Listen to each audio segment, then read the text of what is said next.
When I used to be a teacher, I'd meet parents at parents' evening, and they'd always ask me, Mike, what can I do to help my child at home? What can I do to help them to learn? I think it's a question that every parent has, because every parent has got the best interests of their children at heart. They want to nurture them, they want to support them, they want to help them to develop to be, the best people that they can be, and give them the best start in life, the best chances.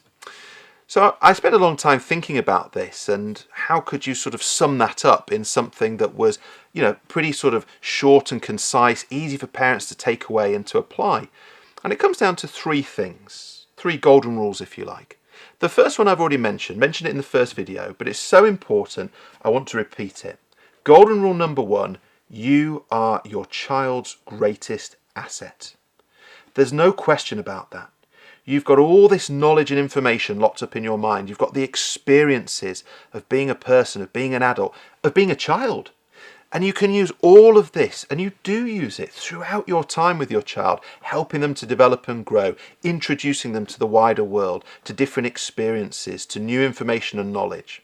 So I think it's about saying to every parent out there, have that confidence to recognise that you yourself, you as an individual, as a person, have got a fantastic range of skills and knowledge and understanding that you can call on to guide and help your child to grow.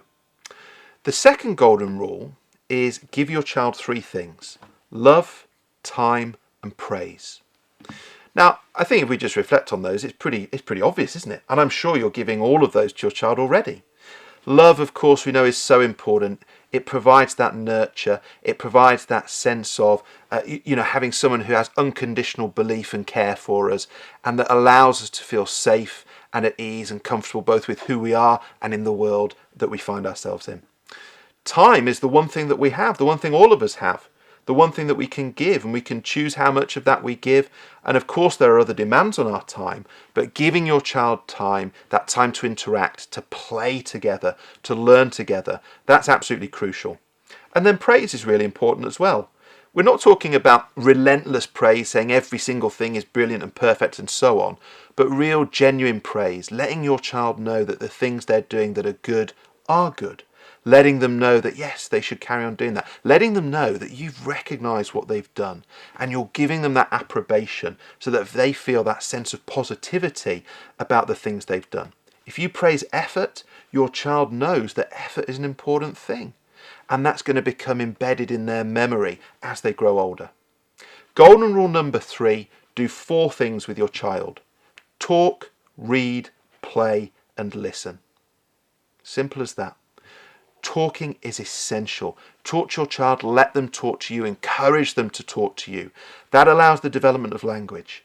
It allows the fostering of speaking and listening. And language, as we're going to explore through the course, is absolutely crucial. It plays such a fundamental part in our society that helping children to develop that, learn about language in all sorts of different ways, is essential.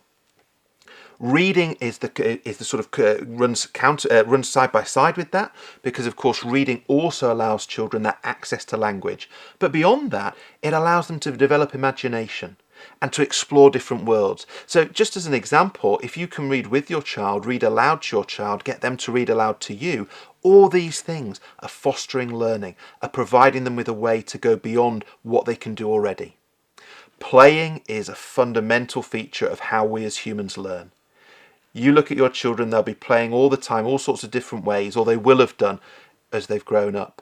Think back to your own experiences as a child. You'll have played all sorts, specific games, but also informal playing. Playing is about testing the boundaries of the world, discovering what's possible, developing that imagination, exploring the world before we actually take it on in that sort of formal sense. And listening.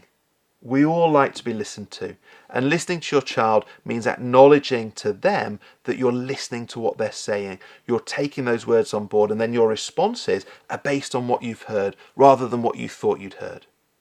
Now again, I'm sure you're doing all these things already. As a parent, you know this intuitively. So one of the things we're recognizing in this course is that actually it's not about doing a whole load of different things that you don't do already. It's about recognizing that some of those things you do already are actually really important, fundamental elements of how you help your child to learn.